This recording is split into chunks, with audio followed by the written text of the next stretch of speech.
ప్రధానమంత్రి నరేంద్ర మోదీ ద్వారకా పర్యటన సందర్భంగా నెమలీకలు పట్టుకొని తిరగడం ప్రత్యేక ఆకర్షణగా కనిపించింది.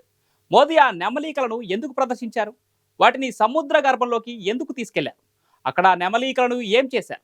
అసలు ప్రధాని పర్యటనకు నెమలీకలకు ఏమిటి సంబంధమని జనం తెగ ఆరా తీస్తున్నారు. ప్రధానమంత్రి నరేంద్ర మోదీ ఏ కార్యక్రమం చేసినా, ఏ అడుగు వేసినా అందులో ఆధ్యాత్మికత ఉట్టిపడుతుంది.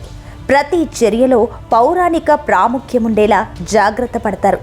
అయితే ఇటీవల తన సొంత రాష్ట్రం గుజరాత్లో చేసిన ద్వారకా పర్యటన సందర్భంగా నెమలి ఈకలను ప్రదర్శించడం, పట్టుకొని తిరగడం ప్రత్యేక ఆకర్షణగా నిలిచింది.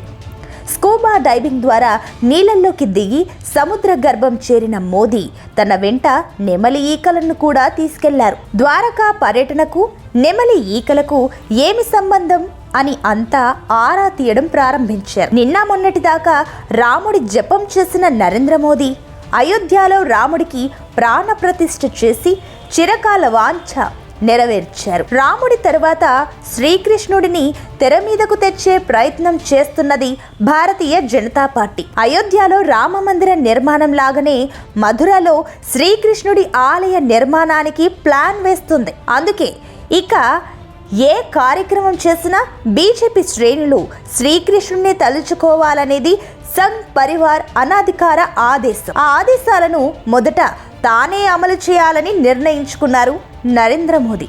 గుజరాత్ పర్యటన సందర్భంగా సముద్ర గర్భంలో మునిగిపోయిన పౌరాణిక ప్రాశస్త్య నగరం ద్వారకాను సందర్శించారు నరేంద్ర మోదీ. మునిగిపోయిన ద్వారకా నగరంలోని శ్రీకృష్ణుడి ఆలయమైన ద్వారకాధీశుడి ఆలయం ఉండేదని భక్తుల నమ్మకం. ఆ ద్వారకాధీశుడి ఆలయం ఉన్న ప్రాంతానికి వెళ్ళడానికి మోదీ సముద్రంలోకి దిగారు. ముఖానికి ఆక్సిజన్ మాస్క్ తగిలించుకొని చేత నెమలి ఈకలను పట్టుకొని మరీ సముద్రంలోకి దిగారు.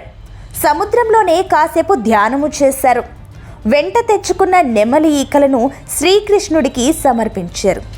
నెమలి ఈకలతో శ్రీకృష్ణుడికి ఉన్న అనిర్వచనీయమైన అనుబంధాన్ని ఈ చర్య ద్వారా మోదీ మరోసారి గుర్తు చేయడానికి ప్రయత్నించారు. గోవర్ధన గిరి వద్ద శ్రీకృష్ణుడు పాడే పిల్లన గోవి పాటలు విని నెమళ్ళు గంతులేసేవట.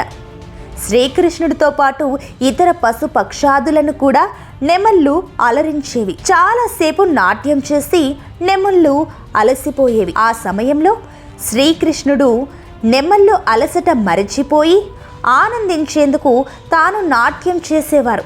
అలా తమ కోసం నాట్యం చేసిన శ్రీకృష్ణుడికి కృతజ్ఞతాపూర్వకంగా నెమళ్ళు తమ ఈకలను బహుమానంగా ఇచ్చాయి. ఆ ఈకలను శ్రీకృష్ణుడు ఎంతో ప్రేమతో స్వీకరించి తన తలపాగాలో పెట్టుకున్నారు. నాటి నుంచి శ్రీకృష్ణుడు ఎప్పుడూ నెమలి ఈకలను ధరించే ఉండేవారు. అలా శ్రీకృష్ణుడితో నెమలి ఈకల బంధం ఏర్పడింది. శ్రీకృష్ణుడికి ఎవరైనా బహుమానం ఇవ్వదలుచుకుంటే నెమలి ఈకలకు మించినవి లేవనేవి పౌరాణిక గాథల సారాంశం. ఆ సాంప్రదాయానికి కొనసాగింపుగానే నరేంద్ర మోదీ నెమలి ఈకలను శ్రీకృష్ణుడికి సమర్పించారు.